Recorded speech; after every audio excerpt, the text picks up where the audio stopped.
교회의 존재 목적은 피조물 인간이 창조주 하나님을, 예수님으로 말미암아 구원받은 성도들이 우리의 구원주 되시는 하나님을 예배하는 것입니다. 그런데 이 예배가 참되게 드려지려면 참된 예배자가 있어야 합니다. 그래서 이 예배만큼이나 중요한 것은 참 예배자를 만드는 훈련 사역이라고 할 수 있습니다. 복음을 듣지 않으면 좋은 예배자가 될 수 없고, 말씀으로 훈련받지 않으면 좋은 예배자가 될 수 없습니다. 이 훈련 사역은 한몸된 교제를 이루게 하고 복음의 정인을 만들어서 선교 사명을 감당하게도 하는 겁니다. 그래서 말씀으로 가르치는 이 훈련 사역은 너무나 중요한 것입니다. 초대교회를 기록한 사도행전의 말씀에 보면 그들이 사도의 가르침을 받아서, 그러니까 그 사도의 가르침에 근거해서 서로 교제하고 떡을 떼고 기도했다. 말씀과 말씀 사역자를 통해 가르침을 받아서 훈련 사역을 통해서 건강한 교회가 세워졌다는 것입니다. 그렇습니다.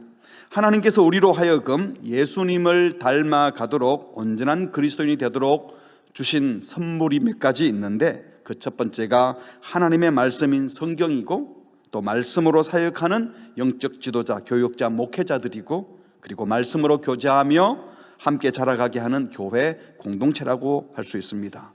첫 번째, 성경을 주셨어요. 성경을 주신 목적을 디모데후서는 이렇게 말합니다. 또 어려서부터 성경을 알았나니 성경은 능히 너로 하여금 그리스도 예수 안에 있는 믿음으로 말미암아 구원에 이르는 지혜가 있게 하느니라.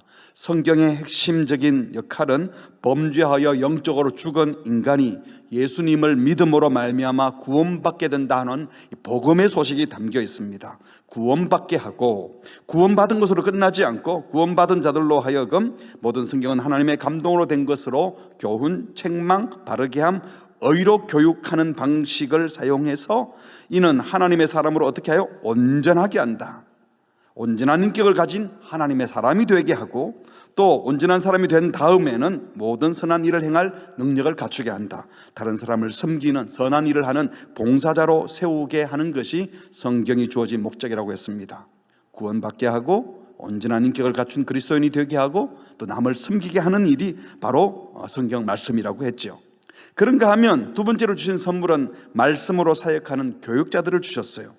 에베소 4장 11절에 보니까 그가 어떤 사람은 사도, 어떤 사람은 선지자, 어떤 사람은 복음 전하는 자, 어떤 사람은 목사 즉 교사로 주셨다. 여기 사도, 선지자, 복음 전파자, 목사, 교사는 모두 다 말씀으로 사역하는 자들인데, 이들을 세운 이유를 12절에 말하죠. 이는 성도를 온전하게 하여 봉사의 일을 하게 하며, 그러니까 성경을 주신 목적과 똑같죠. 하나님의 사람으로 온전하게 하고 선한 일을 행할 능력을 갖추게 하는 것이었는데, 말씀의 사역자를 주신 목적도 성도를 온전하게 하고 봉사의 일을 하게 하며 그리스도의 몸, 교회 공동체를 세우기 위함이라고 했습니다. 그러니까 성경과 성경으로 사역하는 교육자를 주신 목적은 구원받은 성도를 온전하게 하는 것, 주님을 닮는 일들을 하도록 하기 위해 주셨다는 겁니다. 여기에 우리의 변화와 성숙을 위해 주신 것이 하나가 더 있는데, 그것이 바로 교회 공동체입니다. 방금 보셨지만 사도행전 2장 42절에 보니까 사도의 가르침을 받아서 어떻게 한다고 했습니까? 서로 교제한다. 말씀으로 훈계받은 사람들이, 성도들이 함께 교제하는 공동체를 통해서 자라게 하시는 거예요. 골로새서 2장 16절은 이렇게 말합니다. 그리스도의 말씀이 너희 속에 풍성히 거하는데, 말씀이 거하고 난 다음에 모든 지혜로, 여기 중요한 것은 피차 가르치며 피차 권면한다. 이것은 목사님이 성도들을 일방적으로 설교하고 가르치는 것이 아니고 성도들이 서로 가르치고 서로 권면한다. 우리 교회 다락방처럼 말씀으로 모여서 함께 나누고 제자 양육, 제자 훈련할 때도 교육자만이 가르치는 것이 아니라 훈련생들이, 양육생들이 서로 말씀을 나누고 서로 교제하여 서로 공동체를 세워간다는 겁니다.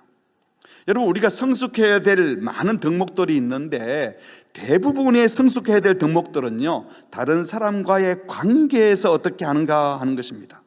사랑하고 용서하고 기다리고 긍휼을 베풀고 시기 질투하지 않고, 여러분 이거 혼자 하는 게 아니잖아요. 누가 있을 때 시기하고 누가 있을 때 질투하잖아요. 함께 있을 때 서로 사랑하고 서로 격려하고, 겸손하다 해서 혼자 겸손한 게 아니에요. 누군가와 함께 있을 때 교만하지 않고 겸손하는 것. 그러니까 이 모든 것은 공동체 안에서 벌어지는 일들입니다. 그래서 교회 공동체, 말씀 공동체 안에서 서로 가르치고 권면하면서 서로 자라게 한다는 겁니다. 그래서 자라도록 하기 위해서 말씀을 주셨고, 말씀으로 사역하는 교육제를 주셨고, 그리고 말씀을 나누는 교회 공동체를 주셨습니다.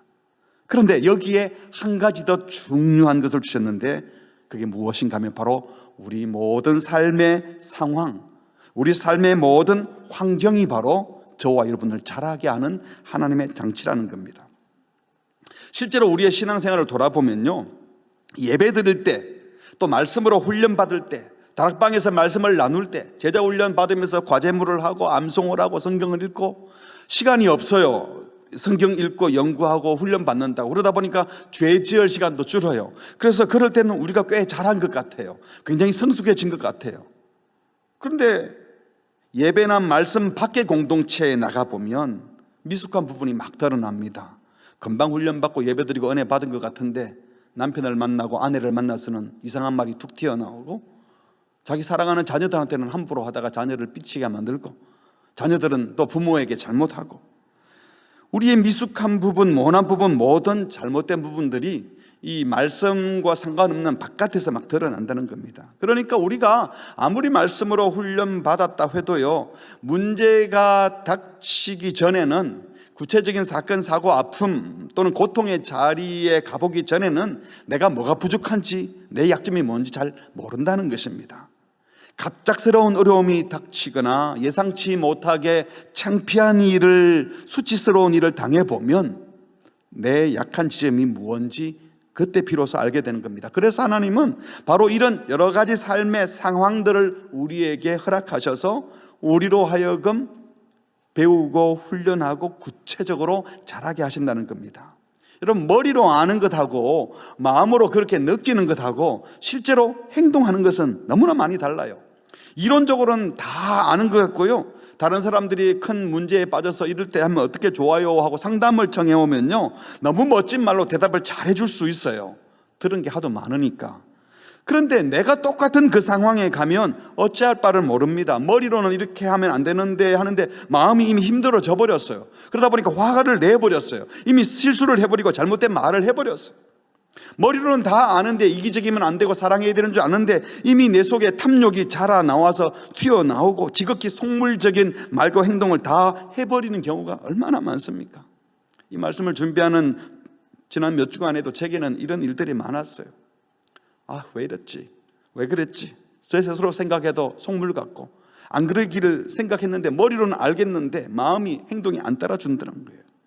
사건 사고를 당하고 피해를 보고 욕을 먹고 고통을 당하는 일들을 당해보기 전에는요, 자기 자신조차도 몰랐던 내면의 아픔, 고통, 나쁜 생각과 습관들이 그런 삶의 사건 사고 정황들을 통해서 막 덜추어나는 겁니다.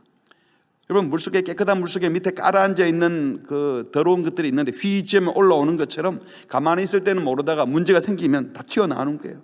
그래서 다시 가슴 아파하고 힘들어하고, 그러다가 하나 반쯤 고침받고 또 반개쯤 고침받고, 이렇게 해서 조금씩 자라게 된다는 겁니다.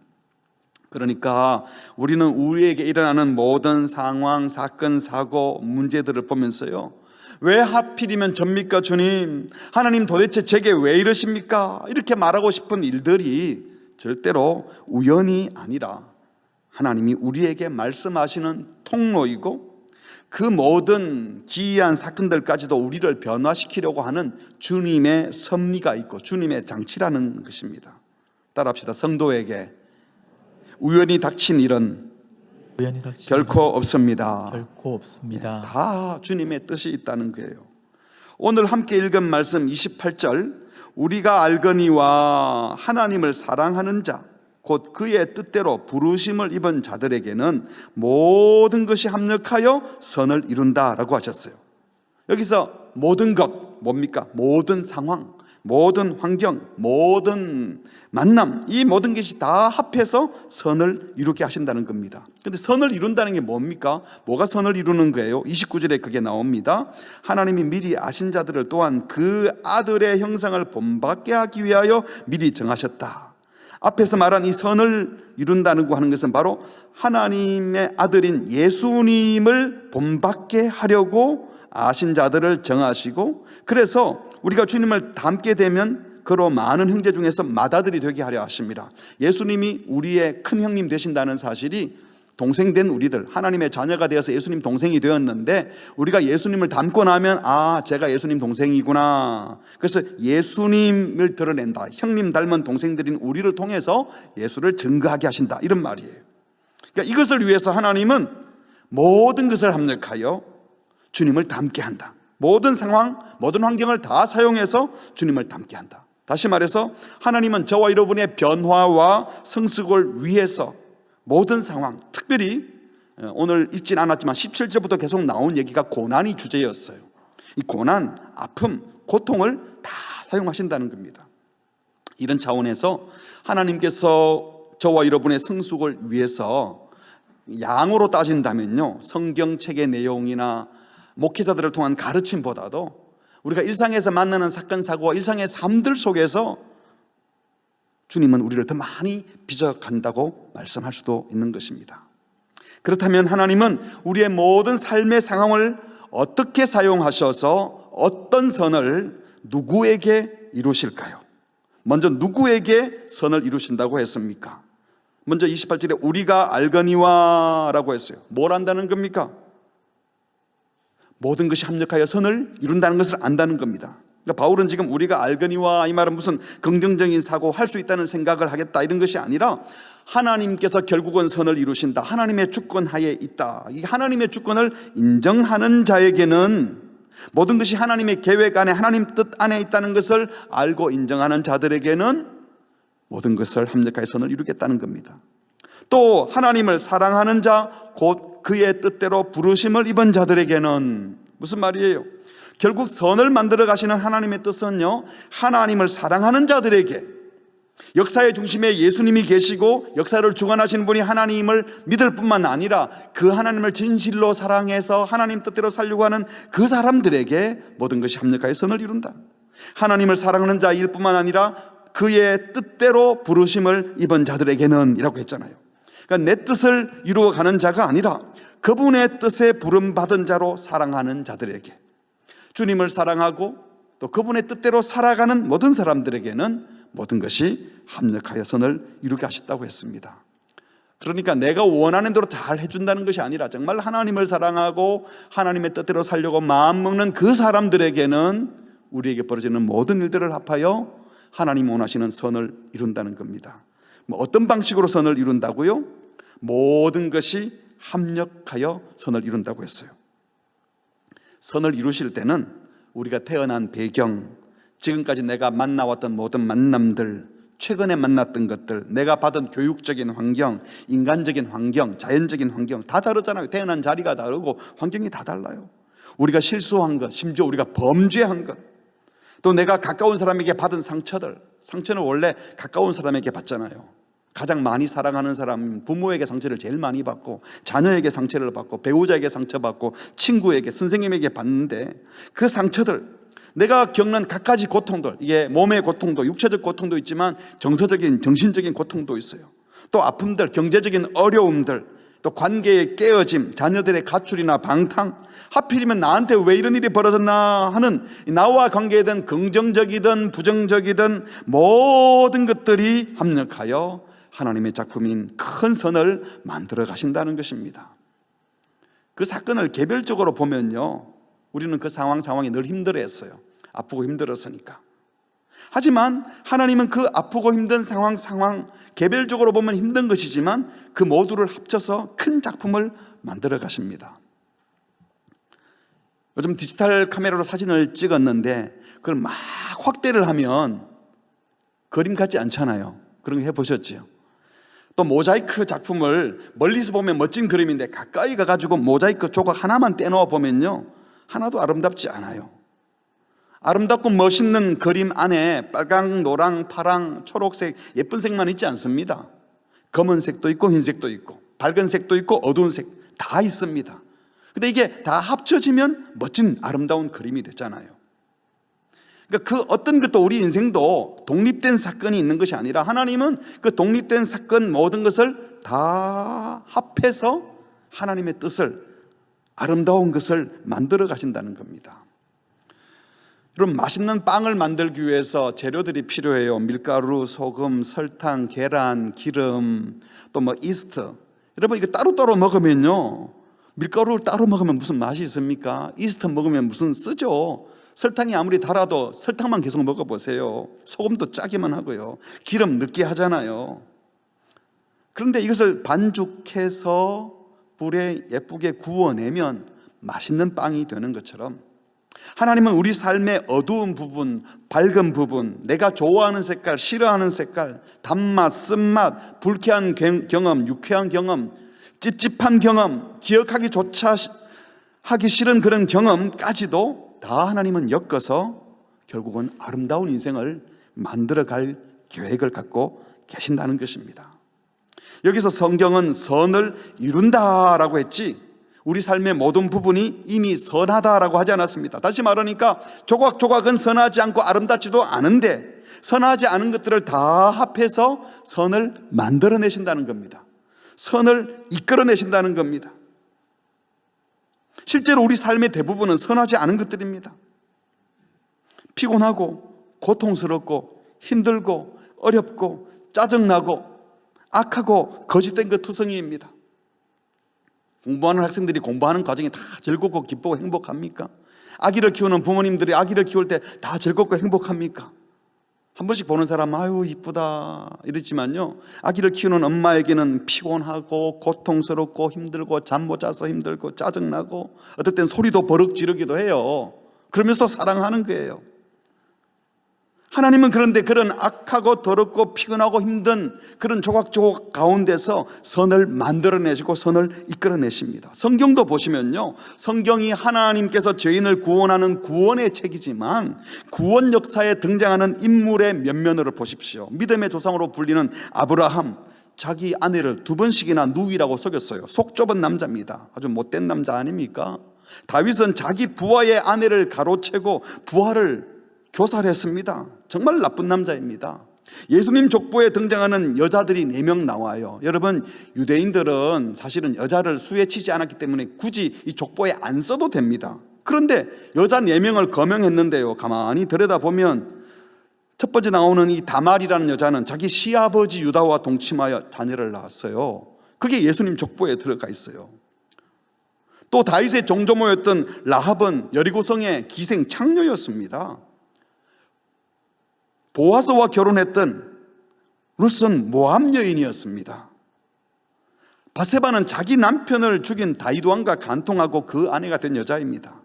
왜 이런 불미스러운 사건들, 참 다시 기억하면 찝찝한 이 여인들의 이름을 거명하면서 그 사건을 떠올리게 하셨겠습니까? 오히려 하나님께서는 예수님의 족보에 이 엄청나게 참 추하고 더럽고 기억하기 싫은 사람들, 연약한 사람들, 숨기고 싶은 과거 사건들까지 다 기록하셔서 이것들이 합하여져서 예수님이 탄생하는 통로가 되었다는 사실을 저와 여러분에게 말씀해 주고 싶은 것입니다. 요셉이 모함을 받고 감옥에 가는 길이 결코 아름다운 일은 아니었지만, 감옥에 가는 그 고통이 있었기 때문에 감옥 속에서 왕의 떡관원과 술관원을 만나서 꿈 해몽해주고, 그것이 이유가 되어서 나중에 바로의 꿈을 해몽해주는 일이 발생하고 총리까지 되지 않았습니까? 모세가 만일 바로 왕궁에만 있었다면 그가 왕이 되었겠어요?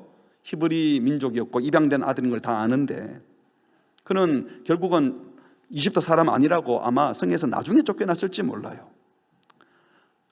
그러나 그가 바로의 왕궁에서 사고치면서 쫓겨나서 광야 40년의 고통의 길을 걸어 나갔기 때문에 하나님의 손에 붙들려 이스라엘을 출애굽시킬 지도자가 되어 40년 광야에서 익숙한 훈련을 받고 40년 광야 인도자가 되었던 겁니다.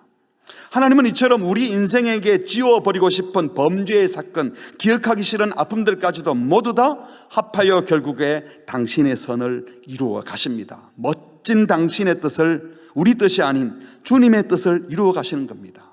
이 주님을 믿으시고 어떤 상황도, 지우고 싶은 기억도 지우려고만 할 것이 아니라 주님이 이것을 가지고 어떻게 하실 겁니까? 하고 기대하고 살아내시기를 주의 이름으로 축복합니다.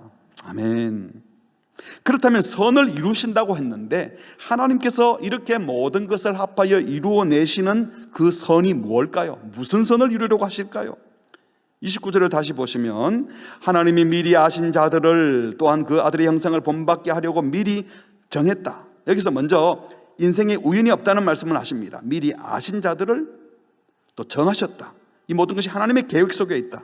무슨 계획? 모두 다 하나님의 선을 이루기 위한 하나님의 디자인, 하나님의 설계, 하나님의 시나리오 안에 있는 일이라는 것입니다. 절대 실수가 없으신 온전하신 하나님, 모든 섭리 가운데서 가장 복되게 인도하시는 하나님을 먼저 신뢰하시기 바랍니다.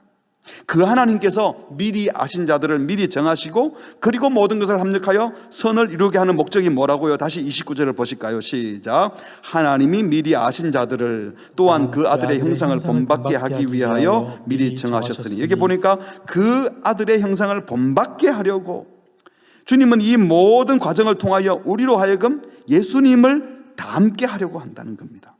하나님의 형상을 온전히 회복시키기 위해서 그렇게 한다는 겁니다.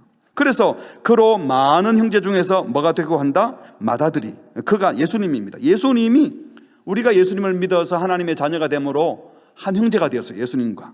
그 예수님이 큰 형이신데 우리가 예수님을 잘 따르고 닮으면 우리가 예수 동생이라는 사실이 드러나서 예수를 증거하는, 그리고 예수님을 닮은 온전한 사람으로 빚어진다는 것이죠. 하나님은 우리에게 예수님의 형상을 이루어내는 것을 가장 큰 목표로 삼고 계십니다. 우리의 목표가 단순하게 교회 안에 훌륭한 권사님이나 장로님 또 설교하는 목사님 닮는 정도가 아니고, 그 정도면 금방 닮을 수도 있을 거예요. 근데 우리의 목표가 예수님을 닮는 것이라고 말씀하셨어요. 그렇습니다. 하나님의 최고의 계획은 저와 여러분을 죄 가운데서 건져내서 이제 천국 갈 백성으로 삼는 것으로 끝나지 않아요. 구원하셨을 뿐만 아니라 구원받은 인생이 주님 앞에 설 때까지 계속 성장하고 성숙하여 주님을 온전히 닮아 하나님의 형상이 우리에게 이루어지게 하시는 목적을 갖고 계십니다. 이 귀한 목적을 위해서 우리 인생에 다양한 일들이 발생하게 하시고, 말이 다양한 거지 실제로는 숨막힐 듯한 일들도 발생합니다. 그런데 그 어느 것도 우연이 아니라 우리로 하여금 주님을 닮아 온전한 그리스도인 되게 하시려는, 가장 멋진 복된 자로 세우시려는 하나님의 계획이 있다는 것입니다. 성도들은 바로 이런 문제를 거치면서, 이런 어려운 일을 만나면서 영적인 근육이 강해지는 겁니다. 운동하시는 분들도 내 한계를 넘어서는 조금 힘든 일을 하면서 근육이 더 많이 생겨나잖아요. 통증이에요. 사실은 아픔이에요. 영적으로도 마찬가지입니다. 아픔과 고통을 거치면서 영적으로 단단해지는 겁니다. 그때는 잘 판단하지 못했는데 사건 사고를 당하고 잘못 분별했다가 문제가 생기고 나면 영적인 분별력도 생깁니다. 도덕적 분별력도 생깁니다. 선악 중에 나도 모르게 악을 택하던 우리가 악을 택했다가 큰 사고를 당하고 나면 정신을 바짝 차리고 선을 택할 용기도 갖게 되는 겁니다. 이런 모든 과정을 통해서 점점 더 주님을 닮아가게 되는 것입니다. 사랑하는 성도 여러분, 하나님께서 우리에게 하시는 일은 절대로 실수가 없으십니다. 우연도 없습니다. 우리 삶에 발생하는 모든 만남, 사건, 사고, 문제, 고난들 다 주님을 더 닮아가도록 빚어가시는 하나님의 손길인 줄 믿습니다. 그 엄청난 고통을 통과했던 욥의 고백을 보십시오. 재산을 다 잃어버리고 자녀들이 죽고 아내까지 남편을 저주하고 나중에는 자기 몸에 온몸에 악창이 나가지고 그냥 살고 싶지 않다고 내 생일을 저주하는 그런 상황을 거치던 욥이 어떻게 고백합니까? 내가 가는 길을 그가 아시나니, 내 길을 주님이 다 아시지 않습니까? 주님께서 저를 단련 연단하시고 나면 마치 불에 연단을 받은 검이 순검이 되는 것처럼 제 인생도 순검처럼 되어 나올 것을 믿습니다 라고 고백했습니다. 우리를 빚어가시는 주님을 신뢰하고 그 어떤 문제와 아픔 속에서도 절대로 낭망하거나 원망하거나 포기하지 마시고, 이 고난을 통하여 우리를 온전한 주님의 형상으로 빚어가실 주님을 기대하고 소망하며 그 고난도 잘 통과하시기를 바랍니다. 오늘 말씀을 통해 우리 모두에게 주시는 메시지가 무엇입니까? 하나님은 저와 여러분이 정말 잘하고 성숙하기를 원하셔요. 예수 믿고 구원받아 천국 가니까 대충 살다가 마지막에 회개하고 천국 가면 돼, 이게 그리스도인이 아닙니다. 주님은 저와 여러분이 잘하기를 원하세요. 주님의 형상을 이룰 때까지. 이것을 위해서 성경 말씀을 주셨고, 성경 말씀으로 사역하는 귀한 교역자들을 주셨고, 말씀을 나누는 교회 공동체를 허락하셨고, 그리고 오늘 주신 말씀처럼 우리에게 당하는 모든 상황들, 특별히 고난과 고통도 우리를 다듬어 가려는 주님의 선물이요 장치들입니다. 문제를 문제로만 대하면 문제에 빠지지만, 이 문제를 통하여 하나님이 우리를 어떻게 변화시키실까, 어떻게 더 잘하게 하실까, 태도를 바꾸면 모든 것이 바뀌어지는 겁니다. 그러면 시험과 고난 중에도 감사할 수 있고요, 심지어 기뻐할 수도 있고, 이 일을 통하여 우리는 분명히 잘하게 될 것입니다. 다시 말해서 문제를 대하는 우리의 태도가, 문제가 아니라 문제를 대하는 우리의 태도가 우리의 삶을 완전히 바꾸어 놓는 줄 믿습니다. 필립 얀시의 책에서 나오는 이야기인데요, 이게 지어낸 얘기가 아니라 실제 있었던 일이라고 합니다. 미국 시카고에서 아버지는 일찍 집을 나가버리고 맨날 술만 마시고 성매매 업소에서 자기 몸을 팔아가며 돈벌이를 하는 그 어미 밑에서 자란 쌍둥이 두 딸이 있었습니다. 세월이 한 20년이 지나고 난 다음에 한 여자아이는 어머니와 똑같은 삶을 살고 있었습니다. 몸은 다 망가지고 술과 담배에 찌들어 몸을 팔고 있었습니다. 누가 물었습니다. 왜 이렇게 되셨어요? 그랬더니 그 여인이 대답하기를, 내가 그런 엄마 밑에서 자랐는데 이렇게 되지 않고 또 어떻게 되겠습니까? 다른 쌍둥이 딸은 전혀 다르게 아주 건강하고 현숙한 여인으로 잘 자랐고 자녀를 잘 양육하는 어머니가 되었습니다. 너무 신기해서 또 똑같이 질문을 했습니다. 어떻게 이렇게 살 수 있었습니까? 제가 그런 어머니 밑에서 자랐는데 어떻게 똑같은 그런 삶을 살 수 있겠습니까? 비슷한 대답 같지만 전혀 다르잖아요. 그 상황에서 내가 어떻게 잘 될 수 있겠습니까? 한 사람은 그 상황에서 내가 어떻게 또 그렇게 될 수 있겠습니까? 극심하게 나쁜 환경이었지만 전혀 다른 결과가 나온 것입니다. 뭐가 그런 차이를 만들었습니까? 그 고난과 문제를 대하는 태도에 따라 정반대의 결과가 나온 겁니다. 왜 하필이면 제게 이런 고통을 주십니까? 하고 원망하고 살 것인지, 아니면 이런 고난을 통하여 도대체 어떤 은혜를 주시려고, 저에게 뭘 바꾸시려고, 왜 이런 고난을 주셨습니까? 제가 어떻게 더 잘하기를 원하십니까? 똑같은 상황에 왜 이런 고통을 주십니까? 원망할 것인지, 어떻게 잘하기를 원하십니까? 라고 물을 것인지, 그 선택은 우리가 해야 하는 것입니다. 바라기는 고난과 고통을 당할 때 이 모든 고난의 기간을 주님을 닮게 하시는 훈련의 과정으로, 기회로 받아들이셔서 진정 성장 성숙하는 우리 모두가 되기를 바랍니다. 말씀을 4가지로 정리합니다. 첫 번째로, 모든 상황을 주님 닮아가는 성숙의 기회로 삼으시기 바랍니다. 모든 상황 속에서 주님 닮기를 힘쓰세요. 불평하려고 하지 마시고 주님이 주신 기회로 받으라는 겁니다. 여기서 우리가 중요하게 기억해야 될 사실이 하나 있는데요, 예수님도 이 땅에 계시는 동안에는 고난을 통하여 순종함을 배워 온전하게 되었다, 이렇게 말씀하세요. 히브리서 5장 8절입니다. 그가 아들이시면서도, 우리 예수님은 하나님의 아들인데도 고난으로 순종함을 배워서 우리 예수님이 온전하게 되셨다. 그래서 예수님에게 순종하는 우리 모든 사람들에게 영원한 구원의 근원이 되셨다고 했습니다. 사실 하나님의 아들인 예수님이 더 온전하게 되고 말 것도 없어요. 이미 온전하셔요. 그런데 예수님이 육신의 몸을 입고 이 땅에 와셔서 살아가시는 동안에는요, 고난으로 순종을 배워서 더 온전하게 되셨다라고 하셨어요. 그렇다면 저와 여러분에게도 똑같이 예수님이 가셨던 그 걸음을 따를 필요가 있다는 겁니다. 물론 그렇다고 누구나 고난을 당하면 다 훌륭해진다, 고난 당하면 다 온전한 하나님의 형상을 이룬다는 게 아니에요. 오히려 어떤 사람들은 문제에 부딪혀서 고통을 감당하지 못해서 힘들어하다가 성장하기는커녕 아예 주님을 떠나는 사람들도 있습니다. 하지만 누구에게나 어차피 있는 이 고난을 대하는 태도가 모든 것을 바꾸어 놓는다는 겁니다. 어떤 상황도 주님을 닮아갈 기회로 받아들이시고 고난, 역경도 우리를 성숙시키시는 멋진 기회로 받으시기를 바랍니다. 두 번째로, 성도의 모든 삶은 다 하나님의 주권과 계획 안에 있을 뿐만 아니라 그 하나님의 주권과 계획은 항상 선하다 하는 사실을 믿으시기 바랍니다. 성도에게 우연이 없어요. 다 주님의 계획이 있어요. 어떻게 이런 일이 있을 수 있어 하는 그 상황에도 하나님의 뜻은 있습니다. 우리가 분명히 빨리 못 깨달아서 그렇죠. 베드로전서 4장 12절에 보니까 사랑하는 자들아 너희를 연단하려고 오는 불시험을 당하면 뜨겁고 고통스럽고 아프고 힘들죠. 그런데 그것을 이상한 일처럼 생각지 말고 오히려 너희가 그리스도의 고난에 참여하는 것으로 즐거워하라.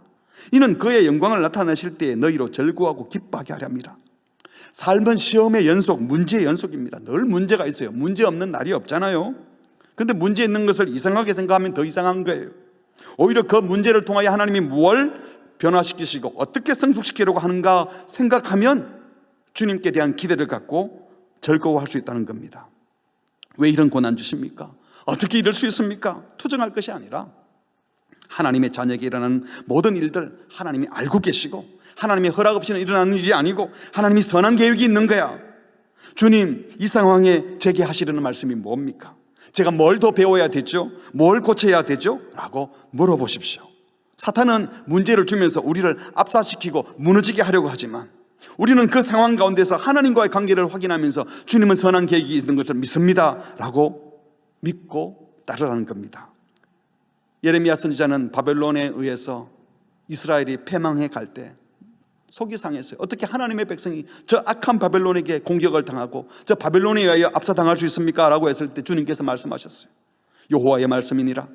너희를 향한 나의 생각을 아나니 내 생각은 평안이요 재앙이 아니다. 너희들을 망하게 하려는 것이 아니다. 너희에게 미래와 희망을 주는 것이니라.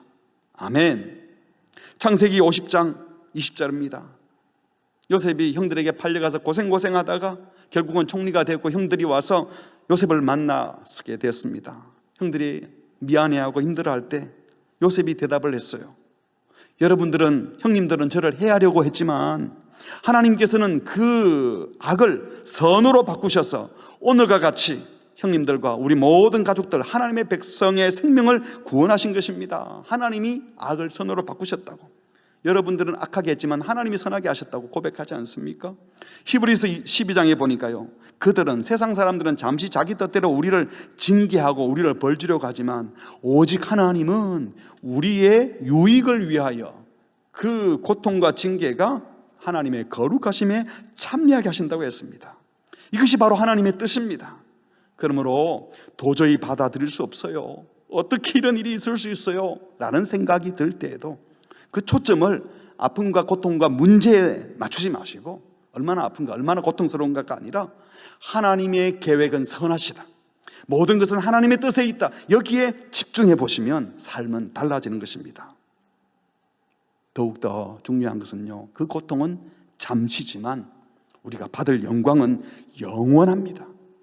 고린도서 4장 17절에 보니까 우리가 잠시 받는 환난의 경한 가벼운 것과 어떻게 비교합니까? 지극히 크고 잠시가 아니라 영원한 영광의 경한 것이 아닌 중한 것, 이걸 이루기 위해서 가벼운 고난을 주신다는 겁니다.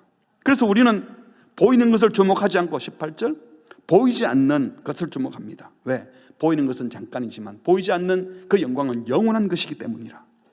아멘. 우리는 고난도 받지만 고난보다 훨씬 더 큰 영광을 상속받은 하나님의 자녀입니다.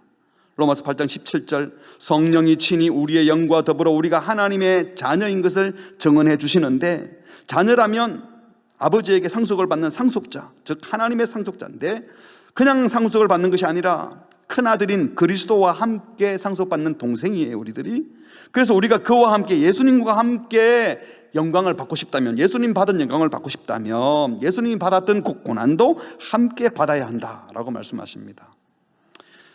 우리가 부모의 재산을 상속받을 때 재산만 상속받는 것이 아니라 빚도 함께 책임져야 상속자가 되는 거예요. 여러분, 부모의 빚이 10억이라면 상속을 받겠습니까? 안 받겠습니까? 기다려봐야죠. 빚은 10억인데 재산이 얼마인지 빚만 생각하면 안 되죠. 빚은 10억인데 재산이 100억이다. 받겠어요, 안 받겠어요? 바로 계산이 나오지 않아요. 90억 받아야지. 여러분, 우리가 아들로 상속받을 영광은 100억, 1000억 이런 게 아니에요. 거기에 비한다면 우리가 받는 지금 고난은 아주 경미한 것입니다. 그런데 이 고난도 우리를 성숙시키는 하나님의 재료라고 생각하면 우리는 기꺼이 그 고난에 동참할 수 있고, 우리 예수님도 그 고난의 길을 갔었기 때문에 우리는 기꺼이 받아내는 것입니다. 사랑하는 성도 여러분, 이 하나님의 큰 계획을 믿으시고 기꺼이 고난의 시간을 멋지게 통과하시기를 주의 이름으로 축복합니다. 세 번째로, 하나님은 이 모든 상황을 사용하셔서 어쨌든 하나님께 더 가까이 나가게 하시고, 하나님을 더 의지하게 하시고, 하나님을 더 닮아가게 하고 계십니다. 하나님께서 사용하셨던 인물들을 보세요.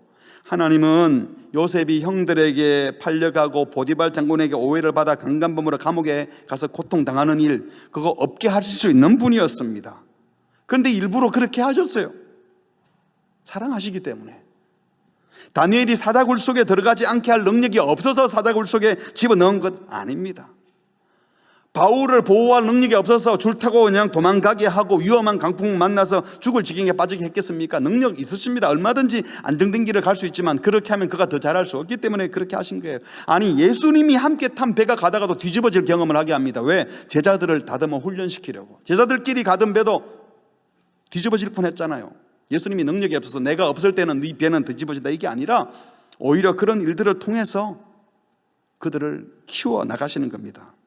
지금도 마찬가지입니다. 하나님은 얼마든지 우리 인생에 아무 문제 없는 인생으로 살게 할 수도 있지만, 그런 능력이 있지만, 하나님은 친히 이 문제들을 일으키시고 그 문제를 넘어가고 통과하도록 도우시고, 이 문제를 통과하면서 주님께 더 가까이 나오고 더 성숙되게 하시고 제대로 주님을 닮아가게 하시는 줄 믿습니다. 그래서 여러분, 내 인생에 문제가 없게 하여 주시옵소서라고만 기도하지 마세요. 문제가 있어요. 반드시 있을 거예요. 그런데 그 문제를 잘 감당하게 해달라고 기도하시는 겁니다. 시편 34편에 보면요, 시인이 말하기를 여호와는 마음이 상한 자를 가까이 하시고 충심으로 통회하는 자를 구원하시는도다. 마음이 상한 자, 우리도 그렇지 않습니까? 큰 고통, 외로움, 답답함, 힘들어서 예배에 나온 것조차 힘들었는데 그래도 주님 찾아가지고 간절함으로 예배당에 들어오면요, 어떨 때는 앉자마자 은혜가 되고, 늘 부르던 찬송인데 갑자기 더 영광스럽게 간절함으로 다가와서 주님을 깊이 만나는 경우가 있잖아요. 물론 그 반대로 고통스럽다고 주님을 멀리하면 완전히 멀리 가는 경우도 있지만, 때로는 하나님이 고통 때문에 우리를 더 순박하게 만드시고 고통으로 인해서 우리를 더 멋진 그리스도인으로 빚어가시는 것입니다. 바울도 그렇게 고백했어요. 형제들아, 우리가 아시아에서 당한 환난 여러분들이 꼭 알았으면 좋겠습니다. 우리가 힘에 겨운 심한 고난을 당해서 살 소망까지 끊어지고 죽었구나, 진짜 죽었다는 생각까지 했어요. 그래서 우리 자신이 사형 선고 받은 줄로 알았는데 이 끔찍한 극단적인 고통 때문에 우리로 하여금 이제는 의지할 데가 전혀 없어서 나를 의지하지 않고 오직 죽은 자를 다시 살리시는 하나님만 의지하게 하셨다고 고백합니다. 사도 베드로도 말합니다. 그러므로 너희가 이제 여러 가지 시험으로 말미암아 잠깐 근심하게 되지 않을 수 없으나 오히려 크게 기뻐한다. 왜냐하면 이 근심하는 시험, 고통, 고난은 불로 연단하여도 없어질 것보다 더 귀하게 우리의 믿음을 연단해서 예수 그리스도께서 나타나실 때에 칭찬, 영광, 존귀를 얻게 하신다는 겁니다. 이 시험들을 통해서 우리 영혼에 있는 불순물들을 싹 제거하고 재련된 금처럼 정결하게 해서 주님 재림하실 때, 그때 정말 제대로 칭찬받고 영광스러운 존재로, 존귀한 존재로 빚으시려고 그렇게 하신다는 것입니다. 하나님은 우리가 예수님 닮기를 원하셔서 예수님이 걸어가셨던 그 길, 고난, 환난, 불시험, 비난받음, 거절당하고 배신당하고 고독하고 유혹받는 일들을 겪게 하십니다. 주님이 다 당하셨어요. 그래서 우리도 주님을 닮게 하시는 겁니다. 그 어떤 상황도 주님은 낭비하거나 손해보지 않습니다. 종종 우리 식구들 또 가까운 사람들 마음이 열려서 이런저런 자기의 상처나 과거 얘기를 들어보면요, 그 이야기를 들으면서도 저 가운데 어떻게 버텨냈을까, 여기까지 살아왔는데 어떻게 지금까지도 믿음을 지켜줄 수 있었을까 싶은 분들이 종종 있어요. 그런데 어떻게 생각하면 마치 하나님이 우리를 손해보게 하는 것처럼 보일지 모르지만, 여러분, 하나님은 절대로 낭비하지 않는 분이십니다. 그 고통과 문제 때문에 주님께 더 가까이 나아가게 하고 주를 더 의지하게 만들고 그것 때문에 주님을 더 닮아가게 하시는 손길을 내미시는 것입니다. 고통, 고난, 불평만 하지 마시고 주님의 손길로 받아내시기를 바랍니다. 그래서 마지막 네 번째로 부탁을 드립니다. 어떤 상황에서도 포기하지 마시기 바랍니다. 뭘 포기하지 말아요? 내가 하던 일 반드시 이루고 내고 말 거야, 내가 하는 일 성공할 거야, 나는 1등 할 거야, 좋은 대학 갈 거야, 이게 아니고 예수님 닮기를 포기하지 말라고요. 내가 하던 일은 실패할 수도 있어요. 내가 모은 돈은 잃어버릴 수도 있고 다른 것은 깨어질 수도 있지만 그 아픔과 고난 가운데서도 예수 닮기를 포기하지 않으면 주님은 우리를 복되게 하실 것입니다. 야고보서 1장 3절 말씀, 이는 너희 믿음의 시련이 인내를 만들어내고, 4절에 그 인내를 온전히 이루라. 끝까지 포기하지 말고 참아내서 인내를 온전히 이루면 너희로 온전하고 굽이 잘 준비되어서 조금도 부족함이 없게 한다. 결국 우리를 다듬어서 우리 내면을, 우리 인격을, 우리 속 사람을 하나님의 사람으로 다듬어서 완벽하게 준비되어서 조금도 부족함이 없는 자로 만드시려고 하시는 것입니다. 너무 힘들 때는 더 이상 못 참는다. 근데 여러분, 그걸 참아야 한다고 말씀하셔요. 힘들죠. 그런데 그게 인내입니다. 인내를 온전히 이룬다는 것은 참을 수 없는 상황에도 참으라고 하십니다. 어떤 시련 중에도 포기하지 말고 믿음의 길을 끝까지 가라고 하십니다. 왜요? 주님 닮기 위해서. 어떤 상황 속에서도 예수님 닮기를 포기하지 마시기 바랍니다. 사랑하는 성도 여러분, 어려움을 당할 때 그 문제와 어려움을 피하는 데만 머리를 쓰고 신경을 쓰면요, 에너지를 다 낭비하는 거예요. 저도 그럴 때가 많았어요. 관계에 틀어지면 어떻게 하면 피해갈까, 더 큰 문제가 안 되도록 그냥 어떻게 피해가고 없는 거로 해버릴까. 근데 그렇게 에너지 쏟다가요, 더 관계가 악화되고 문제가 더 커지는 경험을 많이 했습니다. 그렇게 되면 진짜 쓸모없는 고통만 당해요. 좀 상스럽지만 우리가 개고생한다 그러잖아요. 개고생은 그냥 고생만 하는 게 헛고생한다는 거예요. 헛고생. 너무 고통스러워요. 저 좀 위로해 주세요. 어떻게 하면 이 시험을 빠져나갈 수 있을까요? 이렇게만 기도하면요, 진짜 헛고생하는 거예요. 아무것도 못 건진다는 거예요. 헛고생. 그러나 그 문제가 온데 주님을 더 닮게 해주세요. 이 고통을 통해서 주님을 더 알게 해주세요 라고 기도해 보세요. 왜 하필이면 제게 이런 문제를 주셨습니까? 제가 도대체 뭘 잘못했습니까? Why me? 라고 따지지 마시고, 주님, 이 고통을 통해 제가 뭘 배우기를 원하십니까? 라고 여쭈어 보십시오. 포기하지 말고 그 상황에도 믿음으로 다가서면 우리는 자라고 성장하게 하실 것입니다. 그리고 그 마음으로 주님을 사랑하고 주님을 기대하며 나아가면 주님이 함께 하실 것입니다. 우리는 종종 불의한 현장에 있기도 하고 고통당하는 현장에도 있고 내가 범죄하여 잘못을 저지른 상황에도 있습니다. 그런데 그때도 주님은 함께 하시고 때로는 우리의 죄를 지적해 주시고 비겁하게 그러지 마 하고 야단을 치기도 하시고 우리를 고치기 위해서 수술하기도 하십니다. 그런 하나님은 수술하시면서 벌려놓고 버리지 않으시고 다시 꿰매어서 치료해 주시고 회복시켜 주시고 위로도 해 주시는 분이십니다. 그래서 우리는요, 좋은 상황이 되면 감사하고 좋은 상황이 되면 찬양하겠습니다가 아니라 모든 상황 속에서 주님을 닮기로 작정했으니까 모든 상황 속에서 주님을 찬양하기로 작정하는 것입니다. 시편 기자는 내가 새벽을 깨워서 주님을 찬양하겠다. 내 영혼이 확정되었다. 나는 주님을 찬양하기로. 그러니까 상황이 바뀐 게 아니라 어려운 상황에서도 내가 결심하고 결단하고 의지를 가지고 믿음의 눈으로 바른 태도를 가지고 문제를 대하면서 주님을 찬양하기로 결심하는 것입니다. 주님, 뭘 배워야 될까요? 주님, 여기서 주님을 어떻게 닮아야 될까요? 주님 닮아가는 것을 최종 목적으로 삼는다면, 그 자세로 살아간다면 우리 인생 그 어떤 부분도 낭비가 없을 것입니다. 끝까지 포기하지 마시고 모든 상황, 삶을 통하여 주님을 닮아가는 기회로 삼으시고, 여러분이 주님을 닮은 그 모습 때문에 우리가 예수님 동생이라는 것, 예수님을 쏙 빼닮았다는 사실을 세상에도 증거하는, 주님을 잘 닮은, 주님을 따르는 복된 지자들 다 되시기를 주의 이름으로 축복합니다. 아멘. 우리 함께 찬양하겠습니다.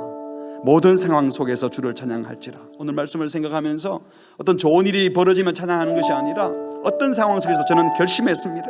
내 영혼이 확정되고 확정되었습니다. 믿음의 눈으로 세상을 보기로 결심했습니다. 그래서 주님을 바라보고 늘 찬양할 겁니다. 결심하고 하는 겁니다. 그런 마음을 담아서 우리도 함께 고백하겠습니다. 모든 상황 속에서 주를 찬양할지라.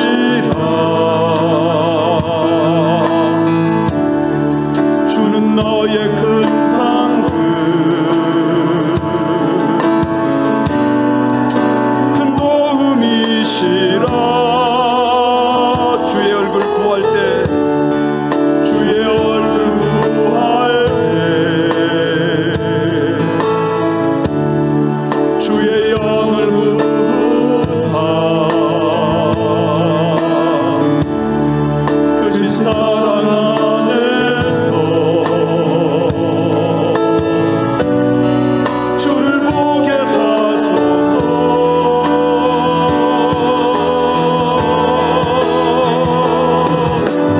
내 영혼이 확정되고 확정되어 사오니 이름에 눈들어 주를 바라봅니다. 내 영혼이 확정되고 확정되어 사오니 이름에 눈들어 주를 바라봅니다. 주를 바라볼 때, 주를 바라볼 때 그의 나라 이기겠네. 그의 영원한 나라 보게 하소서. 내 영혼이 확정되고 확정되어 사오니 이름에 눈들어 주를 바라봅니다. 내 영혼이 확정되고 확정되어 사오니 이름에 눈들어 주를 바라봅니다. 예수 닮기를, 예수 닮기를, 예수 오기를, 예수만 높이길 내가 원하네. 내 평생 소원 예수 닮기를, 예수만 닮기를 내가 원하네. 예수 닮기를, 예수 닮기를, 예수 오기를, 예수만 높이길 내가 원하네. 내 평생 소원 예수 닮기를, 예수만 닮기를 내가 원하네. 우리 함께 기도하겠습니다. 사랑하는 성도 여러분, 문제가 발생할 때 왜 하필이면 나에게 이런 문제를 줬나, 문제에 집중하면 우리는 계속 시궁창에 빠지듯이 사탄의 손에 빠져서 고생하게 될 것입니다. 그러나 그 문제 가운데서 하나님이 무엇을 원하는지 하나님의 뜻을 묻고 잘하기로 결심하면 하나님은 그 문제를 통하여 우리를 더 아름답게 빚어가실 것입니다. 오늘 주신 말씀대로 우리 내 삶에 어떤 부분도 우연히 되어지는 일이 없고 다 주의 주권과 계획 속에 있고, 그 주의 주권과 계획은 선하다는 사실을 믿게 해달라고 기도합시다. 그렇다면 내 삶에 밝고 어두웠던 부분들, 과거에 힘들었던 모든 상처들 다 버릴 것이 아니라 하나님이 지금 아름답게 만들어 가시는데 그 손길을 보고 믿고 신뢰하고 감사할 마음을 달라고 기도합시다. 두 번째로 기도할 것은 내게 주어진 모든 상황들 주님 닮아가게 하시려는 주님이 준비하신 장치임을 볼 수 있도록 영안을 열어달라고 기도합시다. 똑같은 문제도 문제만 바라보면 넘어지지만 주님을 바라보고 주의 뜻을 물으면 달라지는 겁니다. 그래서 하필이면 왜 내게가 아니라 뭘 원하십니까? 주님 가르쳐 주십시오. 주님 저의 영안을 열어주십시오. 두 가지 말씀 붙들고 우리 합심해서 같이 기도하시겠습니다. 하나님 아버지, 어떤 우연히 되어진 일이 다 주의 손에서 있습니다. 주의 계획과 주님의 생각이 선하고 복된 것을 믿습니다. 주여 이 영안을 열어주시고 주의 뜻을 보게 해주셔서 문제와 고통 속에 문제만 바라보지 말게 하시고 그 문제를 통하여 일하실 주님의 뜻을 보게 하여 주시옵소서. 어떻게 주님 닮기를 원하시는지 튀겨주신 모든 사람들이 주님을 닮게 하는 주님의 도구인 줄 알고 믿음의 눈으로 바라보게 하셔서 주님을 더 닮아가게 하시고 주님을 더 배우게 하시고 주님을 더 따라가게 하여 주시옵소서. 하나님 지금도 왜 하필이면 내게 그들이 있는지 너무 고통스럽고 너무 힘들고 많은 자들이 있을 수 있습니다. 주여 그 고통과 문제에 붙들리지 말게 하시고 주님께 사로잡힌 바 되게 하여 주시고 하나님의 외로움과 고독함에 사로잡히지 말게 하여 주시고 주의 뜻에 사로잡힌 바 되게 하여 주시옵소서. 우리의 인생이 주의 손에 있음을 믿고 주님을 붙들고 살아가시는 믿음과 지혜와 용기를 허락하여 주시옵소서. 주님 하여 주시옵소서. 하나님 아버지, 우리를 죄 가운데서 구원하여 천국 백성 삼아 주실 뿐만 아니라 주님을 온전히 닮아 주님 앞에 섰을 때 멋진 하나님의 자녀로 빚어가시려고 우리에게 여러 가지 선물까지 허락해 주셔서 감사합니다.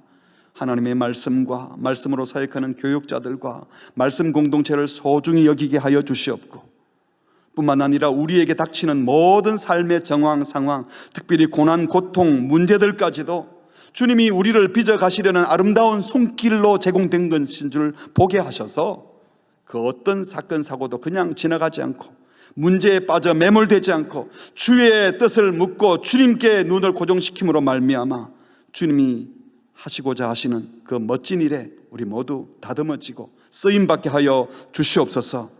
이번 한 주간도 어떤 일을 만나더라도 어떤 고통스러운 순간이 있다 하더라도 주님이 우리를 빚어가시고 주신 하나님의 선물로 받아내는 영안을 열어주셔서 매일매일 매주간 인생이 점점 더 주를 닮아가고 변화되고 성숙되는 우리 모두가 되게 하여 주시옵고 개인뿐만 아니라 우리 가정도 우리 교회도 그렇게 자라게 하여 주시옵소서.